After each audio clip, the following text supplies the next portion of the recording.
Good morning students. क्या बातें कर रहे थे? कोलाइड सॉल्यूशन की बातें चल रही थी अपनी अच्छी वाली। आज चैप्टर होने की कगार पे हैं, एक दो वीडियो और बाकी है। जहाँ तक लगता है मुझे थोड़ा सा बोरिंग चैप्टर था, पर आप लोगों ने फिर भी साथ दिया। कोई प्रॉब्लम हो तो पूछ सकते हो, इसके लिए तो आप किसी को मैंने मना किया ही नहीं। लेकिन तुम शायद इंटेलिजेंट हो तो प्रॉब्लम्स आपको आती ही नहीं है।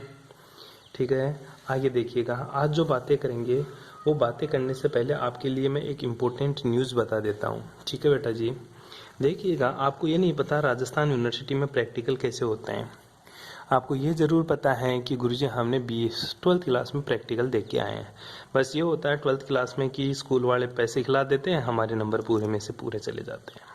ठीक है बेटा जी, पहली चीज़ तो आपके दिमाग से भ्रम निकाल देना कि कॉलेजों में कोई पैसा नहीं चलता।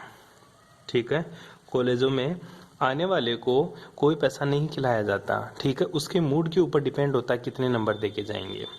आपका जो केमिस्ट्री का प्रैक्टिकल होना है वो 50 नंबर का होना है। ठीक है बेटा जी, ध्यान दीजिएगा। हर बार क्या करते हैं अपन, जैसे आपने कक्षा 12 में ये करके आए हैं कि जो प्रैक्टिकल्स फाइल देते थे सर हमें, उस फाइल को देख के हम क्या करते थे, नई फाइल बना लेते थे।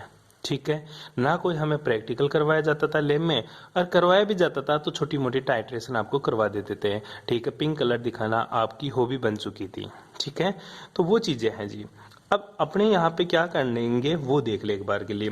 हालांकि यही प्रोसेस अपने कॉलेज का प्रोसेस होता है कि फाइल लो, फाइल छाप लो और चेक करवा लो। ठीक है, और कोई प्रैक्टिकल नहीं होते हैं। ठीक है, लेकिन प्रैक्टिकल कॉलेज में जरूर करवाए जाते हैं अपने। मैं तो प्रैक्टिकल करवाता हूँ यहाँ पे। ठीक है, तो जो बच्चे इंटरेस्टेड हो, ठीक है, वो प्रैक्टिकल आसानी से कर सकते हैं, कोई प्रॉब्लम नहीं है। ठीक है, और जो बदमाशी करने के मूड में आए वो प्लीज मत आना। ध्यान दीजिएगा, इस सैटरडे को, ठीक है, इस सैटरडे को मैं क्या करने जा रहा हूँ। पहली बात तो अब की बार प्रैक्टिकल चेंज हो गए थोड़े। अब की बार ही नहीं, मैं आप लोगों को बता देता हूँ स्टूडेंट्स कि पिछली बार से ही प्रैक्टिकल चेंज हो गए थे। पर पिछली बार वाले बच्चों ने क्या किया, उससे पहले वाली फाइलें लेकर छाप डाला वैसा का वैसा। तो जो एग्जामिनर आया तो उन सभी बीएससी पार्ट फर्स्ट के बच्चों के नंबर भी कम देके गया। रीजन एक ही बताया कि जब सर आपके सिलेबस में ये फाइल में प्रैक्टिकल जो छाप रखे हैं सिलेबस में नहीं है, तो आप ये प्रैक्टिकल कहाँ से बनवा रहे हो बच्चे को। ठीक है, हालांकि मैं लेट आया था, वो अलग इश्यू है, क्या इश्यू हुआ था क्या नहीं। लेकिन ध्यान दीजिएगा, जो पिछली बार जो प्रैक्टिकल फाइल्स थी सारी की सारी, वो सारी की सारी गलत फॉर्मेट से बनी हुई है। ठीक है, अपन नए फॉर्मेट से प्रैक्टिकल फाइल बनाएंगे। जो भी प्रैक्टिकल्स होंगे, मैं आप लोगों को सैटरडे को कॉलेज में 9 बजे आप लोगों को आना है।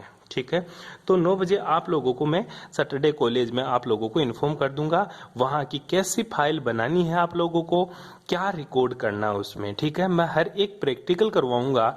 ठीक है, उसके बाद में आपको प्रैक्टिकल की थ्योरी लिखनी है, थ्योरी कॉपी में लिख के उसके बाद में मेरे से चेक करवाओगे आप। ठीक है, मैं आपके ऊपर कोई लोड नहीं डाल रहा, मैं खुद थ्योरी लिखवाऊंगा, एज इट इज वही थ्योरी आपको कॉपी में छापनी है, तो डरने की कोई जरूरत नहीं है। ठीक है, प्रैक्टिकल करोगे तो बेटा वो कुछ सीखोगे। अगर आपने कॉलेज को पैसे दिए ना, तो उन पैसों का आपको यूज करना है। ठीक है, फालतू के फोकट के 15-20 हजार रुपए आप कॉलेज में क्यों दे रहे हो? क्यों? कुछ तो सीखने के लिए दे रहे हो। ठीक है, तो सीखने के लिए जो ये थ्योरी क्लासेस चल रही है वो काफी नहीं है, आपको कुछ प्रैक्टिकल नॉलेज भी होना जरूरी है केमिस्ट्री से रिलेटेड। ठीक है, तो प्रैक्टिकल करेंगे अपन कब? सैटरडे को। तो सैटरडे को सभी बच्चों को कॉलेज आना है। कैसे आना है? कोई कुछ नहीं लेके आएगा, कोई फाइल वाइल खरीद के नहीं लेके आएगा।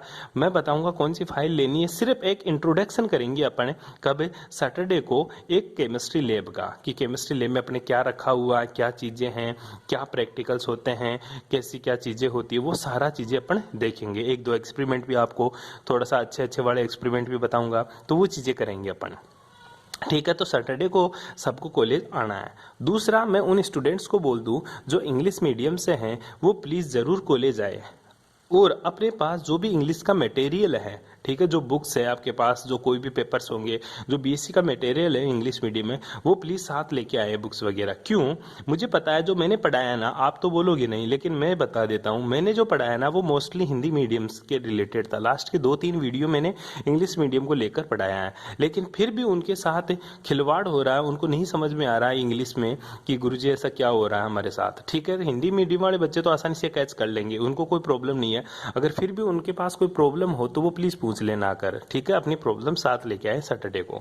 दूसरी बात मैं आपको और बता देता हूँ, ठीक है। इंग्लिश मीडियम वाले बच्चों के लिए प्लीज आप जरूर आए। हर सैटरडे को मैं कॉलेज, मतलब मोस्टली पूछ सकते हो कब आ रहे हो, मैं मोस्टली सैटरडे को कॉलेज आता हूँ, ठीक है। तो सैटरडे को आपको कॉलेज में आकर आप मेरे से वो चैप्टर में एक दिन में, मतलब एक सैटरडे को आपको ऐसा समझा के जाऊंगा कि वो चैप्टर आपको लिखने की भी जरूरत नहीं पड़ेगी, बस मटेरियल आपके साथ हो। अच्छा गुरुजी मटेरियल नहीं हो तो कैसे समझाओगे? अगर आपके पास मटेरियल नहीं है तो भी आप अपना सेल फोन साथ लेके आए, मैं आपको मटेरियल प्रोवाइड करवा दूंगा और समझा भी दूंगा, ठीक है। ये आपको ध्यान रखने वाली बातें हैं, ठीक है। अब बातें आते हैं अपने सिलेबस के ऊपर वापस, ठीक है। तो सैटरडे को डन करते हैं अपन। अपनी मीटिंग होगी कॉलेज में केमिस्ट्री लैब में, कितने बजे? 9 AM, ठीक है बेटा जी। देखते हैं कौन आता है और कौन नहीं आता। जो नहीं आ रहा वो अपनी इच्छा भाई, जो आ जाए उसका तो कुछ बेनिफिट लेके ही जाएगा कॉलेज से, ठीक है। खा पी के आना, बस ये ध्यान रखना, थोड़ा सा कुछ लेके भी आना। अब देखते हैं, पढ़ते हैं आगे। अपने पढ़ लिया था बेटा, जो कोलाइडी सॉल्यूशन की बातें कर रहे थे, तो उसमें अपन ने लास्ट में पढ़ा था अपना गोल्ड नंबर। गोल्ड नंबर की फिर से एक सिर्फ डेफिनेशन लिखनी है।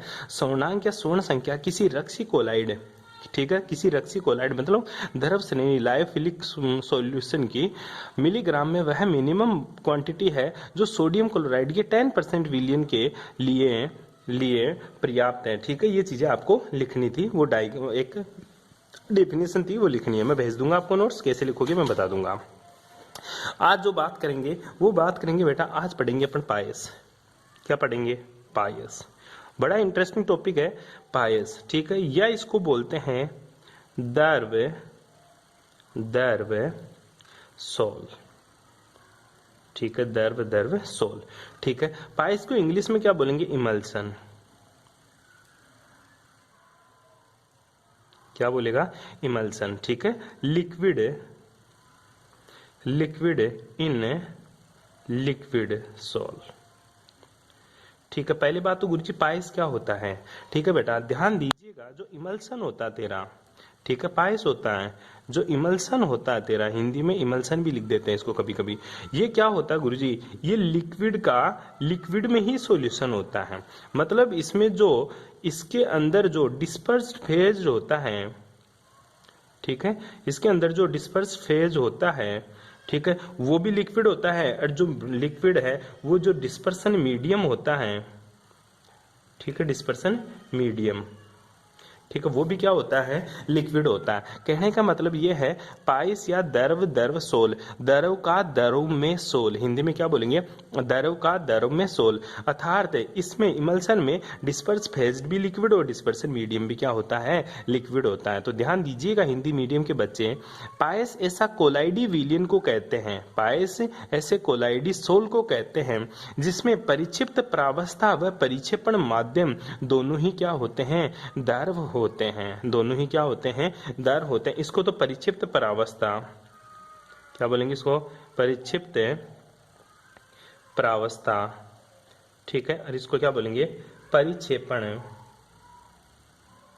माध्यम, ठीक है। तो परिक्षिप्त प्रावस्था और परिक्षेपण माध्यम दोनों ही क्या होते हैं? अपने दर्व होते हैं। उसको क्या बोलते हैं? दर्व सोल या दर्व कोलाइडी, ठीक है। और इसी विलियन को अपन क्या बोलते हैं? इमल्शन, पायस। क्या बोलेंगे? इमल्शन या पायस। दूसरे शब्दों में क्या कह सकते हैं अपन, ठीक है? दूसरे शब्दों में एक द्रव की सूक्ष्म बूंदों का दूसरे द्रव में परिक्षेपण, एक द्रव की जो माइक्रो पॉइंट्स होते हैं, डॉट्स होते हैं, उनका दूसरे लिक्विड में डिस्पर्सन क्या कहलाता है? सोल बनाता है। उसी को क्या बोलते हैं अपन? पायस कहते हैं। दूसरे शब्दों में डेफिनेशन क्या है? लिखो। दूसरे शब्दों में एक द्रव की सूक्ष्म बूंदों का दूसरे द्रव में परिक्षेपण हो जाता है तो सोल बनता है, वह पायस कहलाता है। क्या कहलाता बेटा? पायस कहलाता है।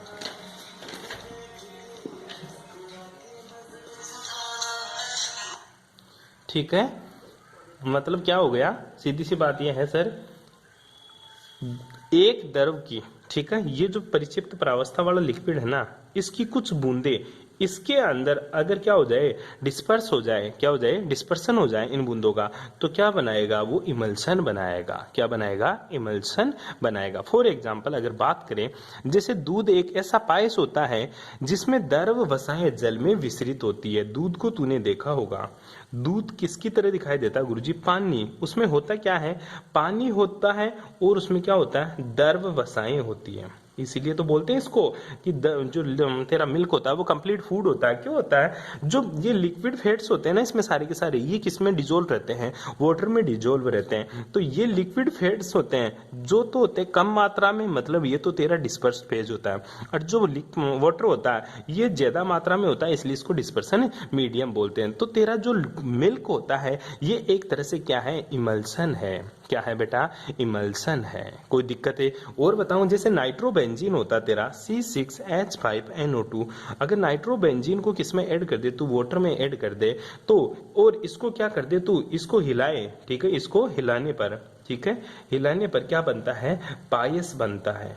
क्या बनता है बेटा, पायस इमल्सन बनता है। नाइट्रोबेंजीन को वाटर में डिजोल्व करके इसको अपन क्या करें, स्टेयर करें, तो ये क्या बनेगा, तेरा इमल्सन का फॉर्मेशन होगा।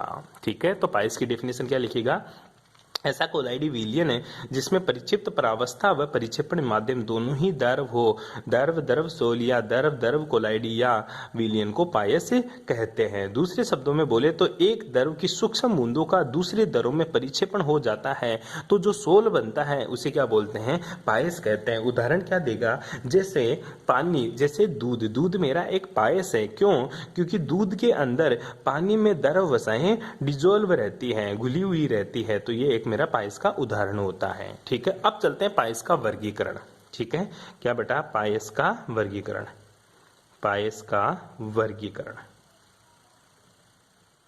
पायस का वर्गीकरण का मतलब हुआ गुरुजी, ठीक है, जो इमल्सन होता है ना, क्लासिफिकेशन ऑफ इमल्सन कितने टाइप का होता है, क्लासिफिकेशन ऑफ इमल्सन 2 टाइप का होता है बेटा। क्लासिफिकेशन ऑफ इमल्सन 2 टाइप का होता है।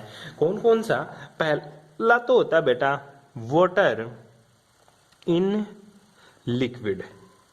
ठीक है, वाटर इन लिक्विड, इसको बोलते हैं W/O। ठीक है, वाटर इन लिक्विड। दूसरा जो पायस होता है ना वो होता है बेटा लिक्विड इन वाटर। ठीक है, इसको क्या बोलेंगे, OL/W।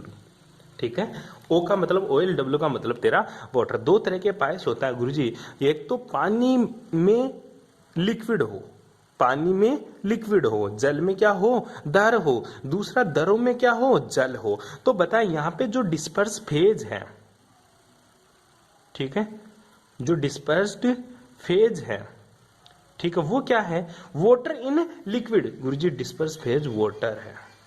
कौन किसमें है, पानी किसमें है, पानी in liquid, water in liquid. तो क्या हुआ गुरुजी, यहाँ पे डिस्पर्स फेज वाटर है। और तेरा डिस्पर्सन, जो डिस्पर्सन मीडिया है, ठीक है, वो क्या है, वो गुरुजी ऑयल है। क्या है, ऑयल है। मतलब परिक्षिप्त परावस्था तो जल है और परिक्षेपण माध्यम क्या है, ऑयल, मतलब तेल है। ठीक है, तो ऐसा विलयन है, ऐसा पायस है जिसमें जल की कुछ बूंदे परिक्षिप्त परावस्था में अर्थात तेल में उपस्थित हो तो किसका फॉर्मेशन करती है, तेल में जल पायस का फॉर्मेशन करती है। हिंदी में क्या बोलेगा इसको, तेल में जल पायस, तेल में जल पायस। इसको क्या बोलेंगे, पानी में या जल में तेल पायस। ठीक है, यहां पे क्या होगा देखिएगा, यहां पे जो परिक्षिप्त परावस्था है, क्या बेटा, परिक्षिप्त परावस्था, डिस्पर्स्ड फेज, ठीक है, वो क्या है, जो परिक्षिप्त परावस्था होगी वो कौन होगी बेटा, गुरुजी ऑयल होगा, तेल होगा। और जो परिक्षेपण माध्यम है, क्या, परिक्षेपण माध्यम, वो क्या होगा, वो गुरुजी मेरा पानी होगा। क्या होगा, पानी होगा। फॉर एग्जाम्पल अगर तेल में जल की बात करें तो इसको अपन इस तरह से बता सकते हैं एक बार डायग्राम के द्वारा। ठीक है, इसको, ये बिक्कर है अपना। ठीक है, क्या होता है गुरुजी बिक्कर, अपन वो भी बताएंगे कब, सैटरडे को जब आप मिलोगे। ठीक है, तो ज्यादा मात्रा में होगा उसको मैंने डैश डैश से लिख दिया। ठीक है, जो ज्यादा मात्रा में होगा उसको मैंने किससे लिख दिया, डैश डैश से लिख दिया।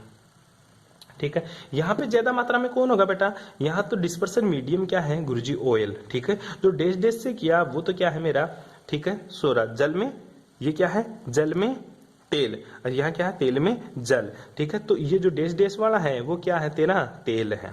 ऑयल है, ठीक है। और ये जो गोले गोले हैं ये क्या है, जल की बूंदे, ये क्या है, जल की बूंदे, तो ये क्या है तेरा जल, ठीक है। और इधर बात करूं तो ये जो गोले गोले हैं वो क्या मिलेगा, ये तो गुरुजी मेरा क्या रहेगा, पानी जल, और जो ये बूंदे हैं वो क्या रहेगा मेरा, ऑयल, मतलब तेल, ऐसा रहेगा बेटा, ठीक है। इस तरह से तेरा ये जल में तेल, और ये क्या, ये तो गुरुजी वाटर इन लिक्विड, और ये क्या है, ऑयल इन वाटर, ठीक है। ये तेरे दो पायस का वर्गीकरण किया अपन ने, ठीक है। गुरुजी कोई उदाहरण है, देख बेटा, तेल जल में, जल ज्यादा और तेल कम हो तो बेटा सीधी सी बात है गुरुजी, मक्खन, तूने देखा है मक्खन खाया है, मक्खन तेरा क्या है, तेल में जल, तेल में जल, ध्यान दीजिएगा, उसमें तेल तो ज्यादा होता है, तेल में जल, तेल तो ज्यादा होता है, जल क्या होता है, कम, इसलिए तो मक्खन बहुत ज्यादा चिकना होता है तेरा, उसमें पानी की क्वांटिटी बहुत कम होती है। दूसरा जो लोशन यूज करता है, ठीक है, जो लोशन यूज करता है, मतलब जो क्रीम्स होती है सारी की सारी, वो भी क्या होती है, तेल में जल वाली होती है, ठीक है। अब सर जल में तेल वाली कौन सी है, दूध देखा होगा बेटा, दूध को कभी तो हाथ में लेकर ऐसे करना, क्या ज्यादा चिकना नजर आता है, नहीं गुरुजी, मक्खन तो ज्यादा आता है, हाँ, तो मक्खन तो इसका एग्जाम्पल है, ठीक है, और दूध इसका एग्जाम्पल है, ठीक है। दूध में क्या होता है, तेल कम होता है, पानी ज्यादा होता है, और मक्खन में क्या होता है, तेल ज्यादा होता है, पानी कम होता है, मतलब फैट्स ज्यादा होता है और लिक्विड वो वाटर कम होता है। यहाँ पे क्या होता है, फैट्स कम होते हैं और वाटर ज्यादा होता है। कोई और भी सर, हाँ बिल्कुल, वेसिंग क्रीम भी होती है एक तेरी अलग टाइप की, ठीक है। तो तू मोटा मोटा तो ये दो याद कर लेगा।